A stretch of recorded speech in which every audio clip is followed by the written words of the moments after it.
This is the Perth property market update for calendar year 2020 and financial year 2021. Now, most property promoters will just simply rattle off a whole bunch of CoreLogic data and then tell you it is a great time to buy. Ultimately, you'll end up more confused. This doesn't add any value whatsoever. So what I wanted to do in this video is actually talk about a financial model that we use to assess where the property market sits, followed by the specific data that relates to this model. Then we'll talk about the COVID impact, and finally we use historical data to suggest some areas that may outperform in the Perth market.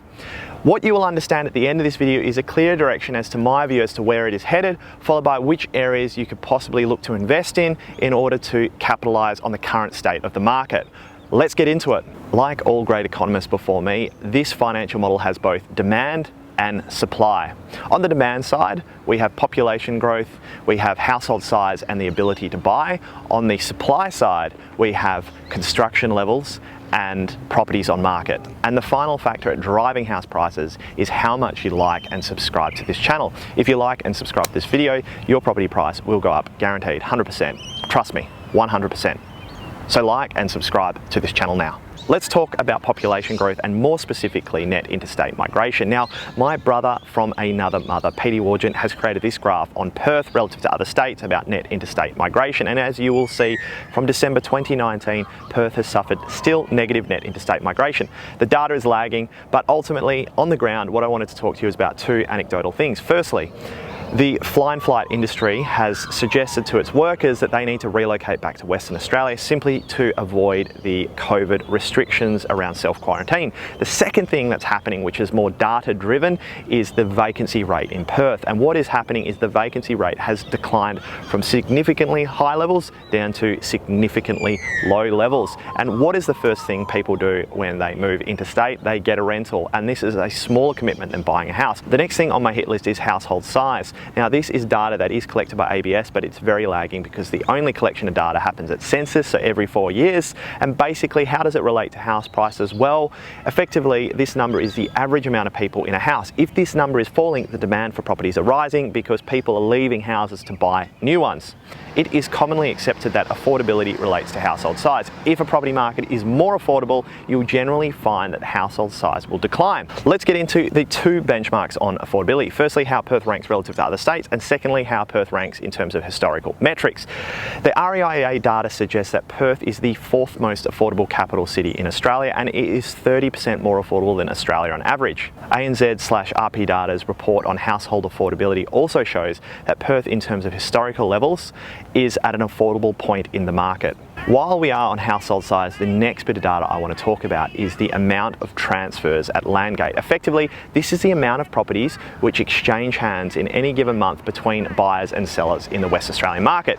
Think of it as buyer demand. Now, ultimately, in Western Australia, the amount of transactions in a bad market is around 5,000 and in a good market is around 10,000 in a given month. What we can see from the data is that Perth has actually had, or Western Australia has actually had, a significant low period in the amount of transaction volume.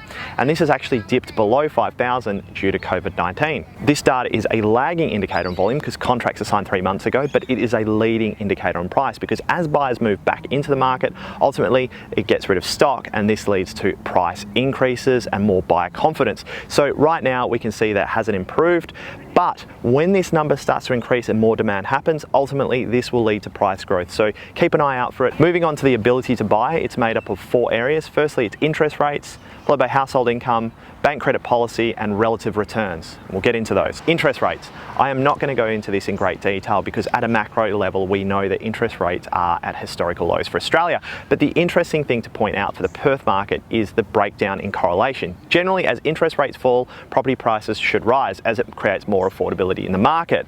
Now, with the Perth market since 2011, it has declined while interest rates have been declining, whereas other capital cities have experienced price growth.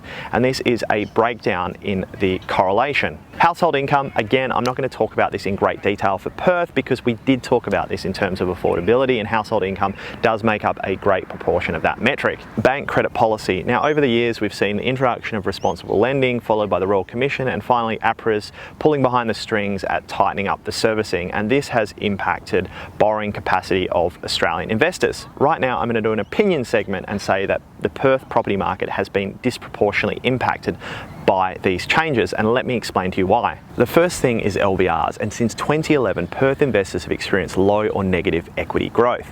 Now, what that means is with LVRs, they go down.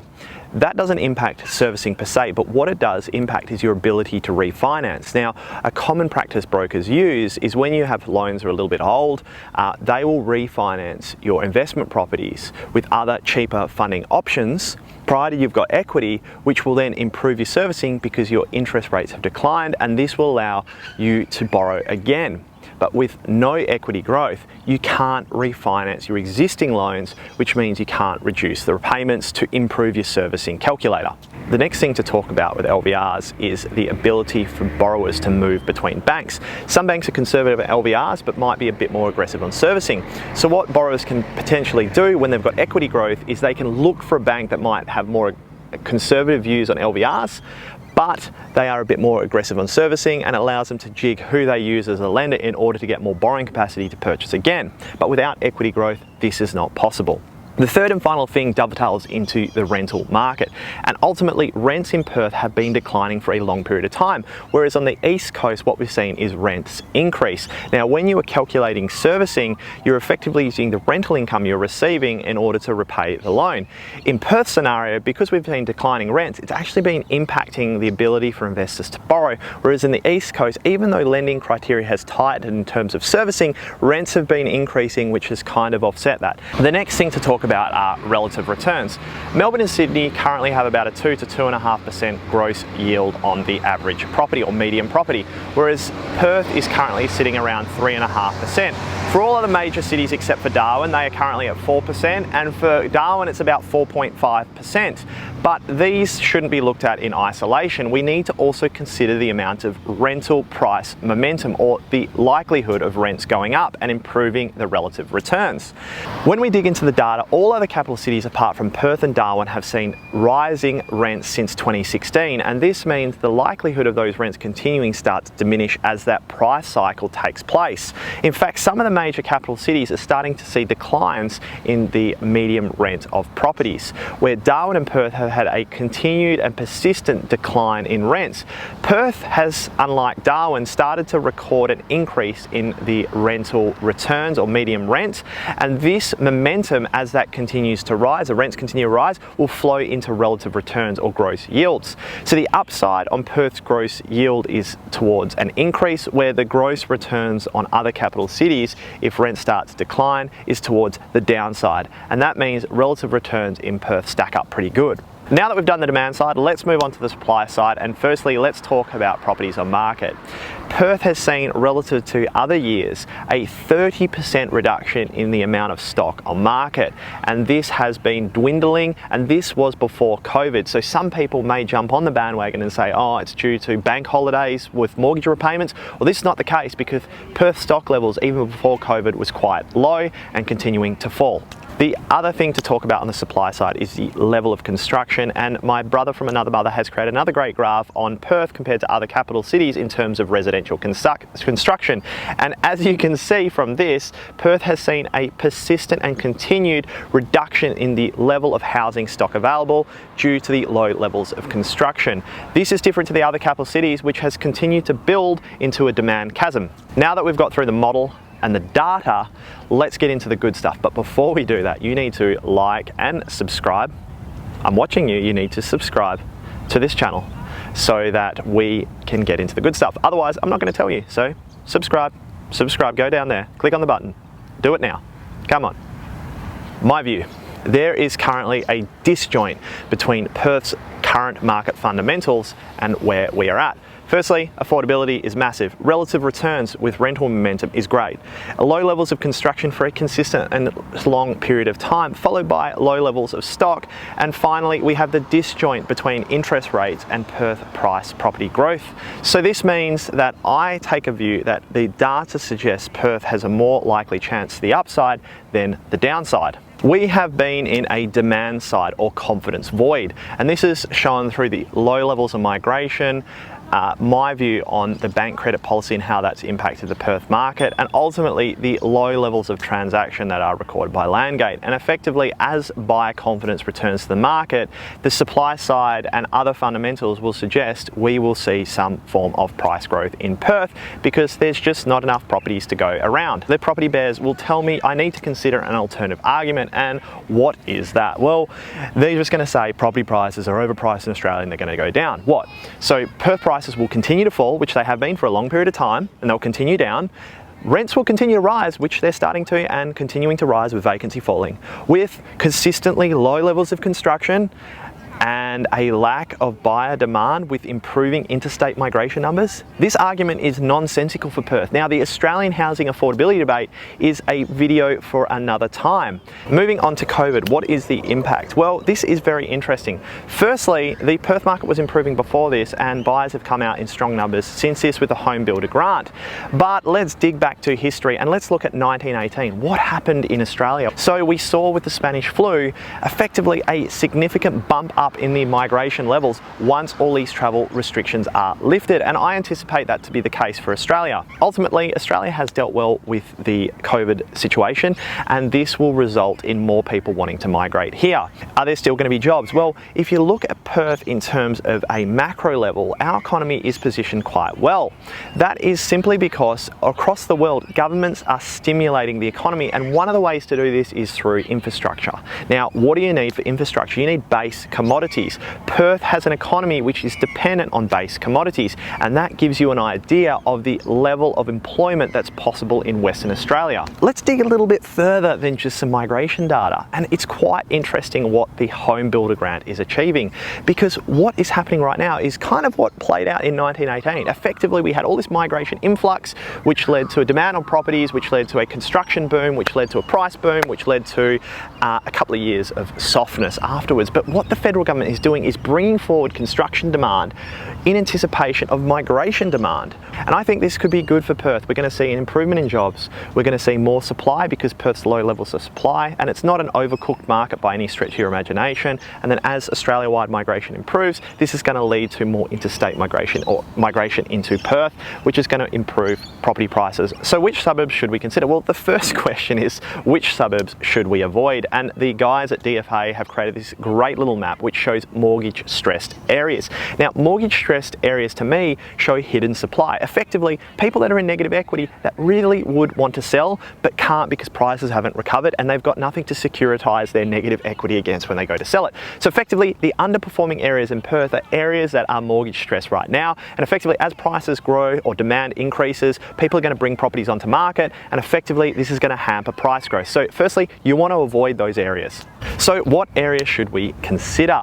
Well, what I wanted to do is dig back to the 2006 boom, the 2011 boom, and it's actually very hard to find individual suburb data on that, but I wanted to see what areas outperformed and then apply kind of the metrics that caused that outperformance to the current state in the Perth market. Now, this is more of a thought exercise than a recommendation, but at least it's based on more data than me just picking some suburbs and saying go out and buy in those areas. In 2006, the best performing areas were Leader, Aurelia, Medina, that Rockingham corridor, and the growth of Leader was phenomenal. Leader from 1993 to 2007 grew at 1,221%. That is never going to be repeated with property prices. But what were the catalysts for that massive growth? Well, number one, we had the Kwinana Freeway opening up into the early 2000s, so that played on the connectivity to that location. Secondly, there was speculation around the opening of the Kwinana Freeway in 2007. And the final thing was the massive amount of affordability of that area. So the fact that it was super affordable and people could get to the city a lot quicker made it a really indesirable area for investors. The 2011 boom, what were the best performing areas? But the areas that were interesting were Guildford and Victoria Park, Osborne Park. So in terms of Guildford, what happened was it was again very affordable compared to Bassendean and other locations in the immediate proximity, and also it went through rezoning, effectively went from an R5 zoning into an R20 zoning, so a lot of lots could get cut up, and that re-rated the land value. In terms of Osborne Park and Victoria Park, Osborne Park is a small market, but those are close to the city and they were less desirable. They were gentrifying areas, they were areas that were a bit rough and were improving. Those combined kind of gives us a view that we need to look for locations that have massive infrastructure projects. They have to be affordable. The closer to the city to the better, and any rezoning would be a bonus. So they're the four kind of characteristics I'm going to use when assessing the current day. The first area I want to talk about is Forestfield and High Wycombe. There is a couple of things which are going for it. Firstly, they've had that Tonkin Highway upgrade, which has improved the commute times into the city. The second thing is the train line is going to be opened up fairly soon into the airport with a Forestfield train station, but it is a bit far away from the old town, I guess, of Forestfield and High Wycombe. Forestfield and High Wycombe have also had a rezoning, that's another factor. And finally, they are affordable relative to other areas. The detrimental factor is, unlike Rockingham area, it's not a direct link into the city. You are still landlocked by the airport, so that is something to consider. The next area is a roughie, and this is a cool little tool that RPBATA has provided to get you inside my head. And the area is that Midland to Bullsbrook corridor along the Tonkin Highway upgrade. Now that is a massive infrastructure project to reduce commute times, increase connectivity to that corridor, and effectively, for example, with Bullsbrook, you've gone off rural roads onto a highway similar to the opening up of the Kwinana Freeway. And in terms of distance from the CBD, from that Leader, Medina, Aurelia kind of area to that Midland corridor up to Bullsbrook, we're around the same amount of distance. And the affordability of full-size blocks, now I'm not talking about house and land packages, I'm talking about old 1940s character homes on blocks that are big that you could potentially subdivide as demand improves due to that Kwinana Freeway, are around 200 to 250 grand. Now it is a roughie, it is speculation, but I do believe that infrastructure will have a positive impact on the location. Now hopefully you have a clear understanding of a financial model that you can use to assess not just Perth's property prices, but you can apply it to your particular state or any given state and see how Perth ranks. You'll know the data to be digging and where to get that. You'll also have an idea about the COVID impact to Perth, not so relevant for other states, and what areas I would like to be considering based on the research of historical data, and not just me making it up, it's looking at other examples in Perth booms. And finally, if you like it and subscribe to this channel, I guarantee you your property prices will go up much better. Anyway, thanks again and best of luck with your property investing.